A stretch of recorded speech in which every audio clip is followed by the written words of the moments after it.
thinking about how to connect to two specific points in your foot.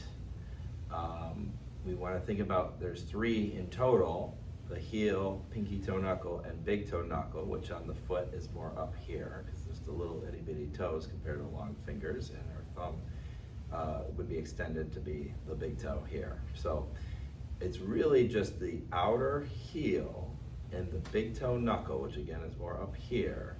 So back here, and then in the front of the foot, not the toe, but the knuckle of the big toe.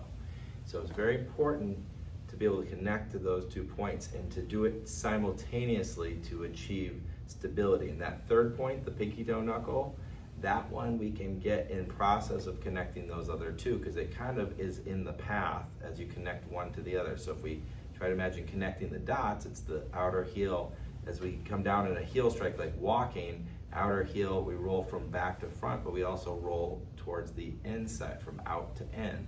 So we kind of roll on the outside of the foot. And if you look at the shape of the foot, there's a bit of a rim around there. If you've ever seen footprints in the sand, you don't really see, for most people, unless they've got a very flat foot, you don't see the inside part because it doesn't sink into the sand, not as much anyway.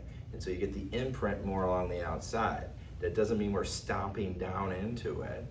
We want to think of more of like nice finesse. You don't want to pound in your heel either. You want to, as soon as the heel's hitting the ground, you want to roll down through, connecting the dots between those 3 points. But tension-wise, we want to be able to hit the outer heel and the inner big toe knuckle, because that's what creates the twist, which helps to create the arch and lift that up and to stabilize through your foot, especially when weight's going on it. So the more weight you're able to put, at least you want to put some weight. It's a lot easier than when you're not loading it to be able to feel all this, or to be able to simultaneously anchor those 2 points, because oftentimes we need that weight, especially if we have tight and stiffness in the foot, to get the leverage to get the twist. So it's like, imagine your foot's made of metal. It's hard, it's stiff, it's not very malleable, seemingly. But if you get enough leverage on it, this is how they bend rebar and things, you get enough leverage on it and you can kind of crank it and twist it. But we don't want to like be aggressive, but feet are pretty durable generally. But with the weight, we can actually create that bend. If we can anchor that outer heel and then put weight down towards, you can see how my foot's kind of rolling into that. That's what we want to get, that twist to kind of spiral through. So it's outer heel to inner toe. And you can practice that sitting and standing, but if you're sitting, just make sure you got enough weight down through it.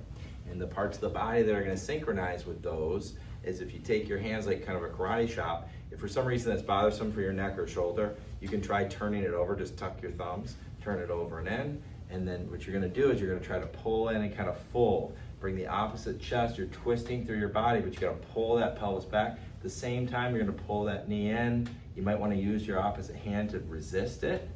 And you want your knee towards about your 4th toe, maybe 3rd, but you want to be more slightly to the outside, because if it comes in here, you can't use those inner thigh muscles because it's going to pull you into collapse when you're bearing weight. So you got to pull back here and then lock in here to connect the outer heel as we come forward with our weight to the big toe knuckle. And those 2 things, when they're connected, give you a lot of support and stability. So if I'm walking or standing or shifting weight even, right? So here I can come across. If you can't reach that very comfortably, you can put your foot up on a step, like on stairs on that first step, and they'll bring your leg closer to you. So and then you don't have to put so much weight through your foot either. It's if that's painful or difficult. So we can kind of connect those dots, shifting here or seated or on foot on the step, or I can practice rocking into. Again, I can pull back here.